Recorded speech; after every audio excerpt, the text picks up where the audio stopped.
자, 이런 상상 한번 해볼까요? 돈은 많은데 기술이 없는 거대 기업이 기술은 최고인데 돈이 없는 스타트업을 인수한다. 와, 이거 시장을 살리는 최고의 조합일까요? 아니면 경쟁의 싹을 아예 잘라버리는 독점의 시작일까요? 오늘 한 피아노 회사의 인수 합병을 둘러싼 아주 치열했던 법정 다툼을 통해서 그 아슬아슬한 경계선을 한번 파헤쳐 보겠습니다. 오늘 이야기의 핵심 질문입니다. 막강한 자본을 가진 1등 기업하고 세상을 바꿀 기술을 가진 벤처가 만난다. 언뜻 보면 정말 환상의 조합 같죠? 그런데 말이죠. 과연 이게 마냥 좋은 일이기만 할까요? 어쩌면 거대한 괴물의 탄생을 알리는 위험한 신호일 수도 있지 않을까요? 모든 이야기에는 주인공이 있죠.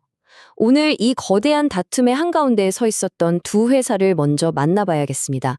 과연 이 둘은 정말 완벽한 한 쌍이었을까요? 등장인물은 바로 이 두 회사입니다. 왼쪽은 전통의 강자 알파피아노.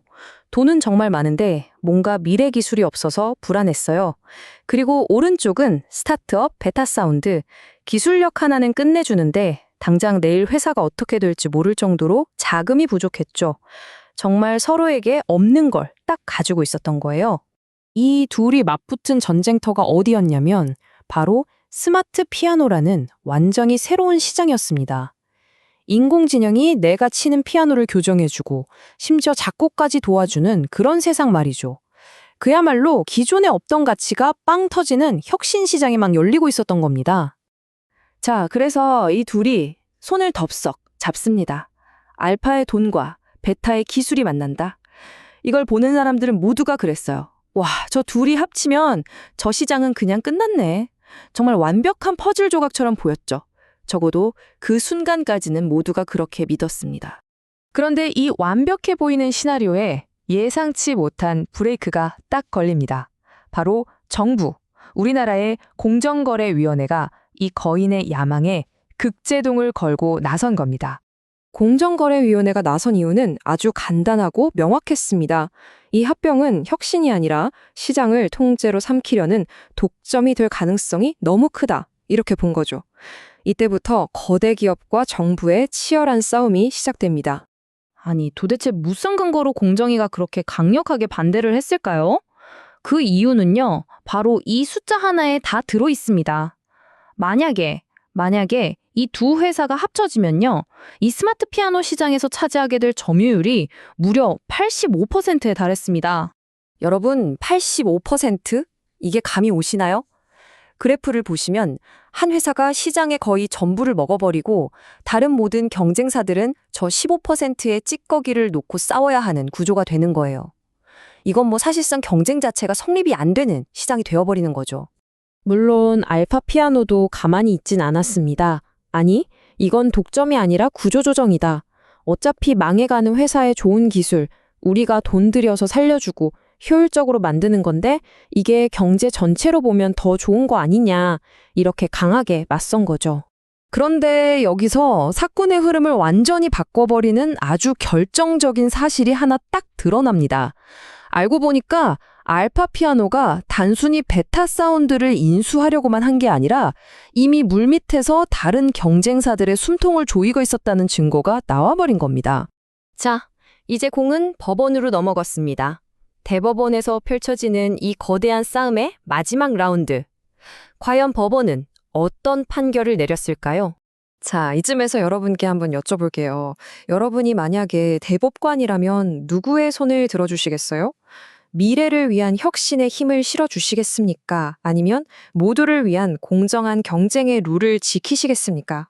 대법원의 최종 판결은요, 아주 짧고 단호했습니다. 합병 불허. 알파 피아노의 거대한 야망은 결국 법의 벽을 넘지 못했습니다. 자, 그럼 왜 그랬을까요? 도대체 법원은 왜 이런 결정을 내렸을까요?